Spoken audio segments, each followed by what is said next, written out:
So, as I prepare for my trip to the continent in Africa, Ghana specifically, I went through some of the initial um, process, which is getting a yellow fever card.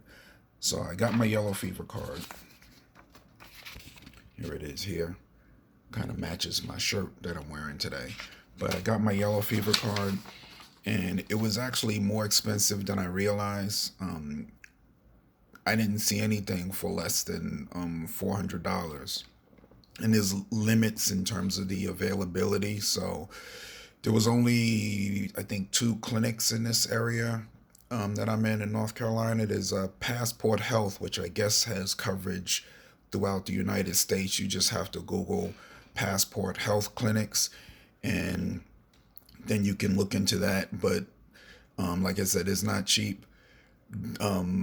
I was told insurance doesn't cover it, but when I went in for the appointment, they said, well, if the insurance doesn't cover it, we'll just bill you.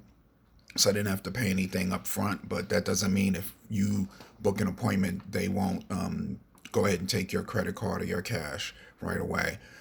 So I'm hoping that, well, I'm pretty much, I've already talked to the insurance company. They said they don't cover yellow fever shots, which I was kind of surprised. I thought I could just go in and get the shot that way.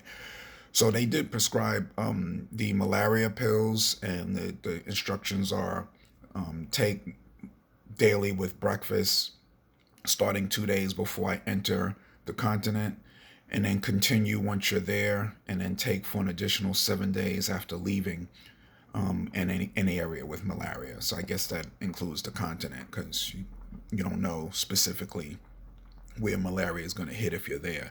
They did, in terms of the consultation, because this is the way the breakdown works. When you book the appointment for your yellow fever, there's a consultation that's involved, and that's where they charge you an additional fee. And it was pretty in depth in discussing or asking. I thought they were kind of prying questions, but it makes sense because some people go into areas that may be more receptible to different types of diseases. I know one of my wife told me she has a friend that goes to the Congo for volunteer work in the villages. So I'm sure if you're going into more high risk areas, that there's more things that they would recommend, which they did in this case. That's why they were asking me the questions. Where do you plan on going? Where do you plan on staying? So we went through that. So the other thing that they did give me a prescription for was the traveler's diarrhea associated with fevers or blood and mucus in your stools. That's on a as needed basis.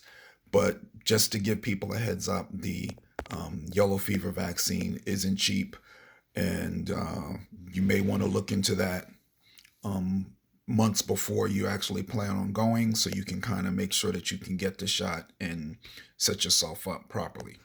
All for now. Bye.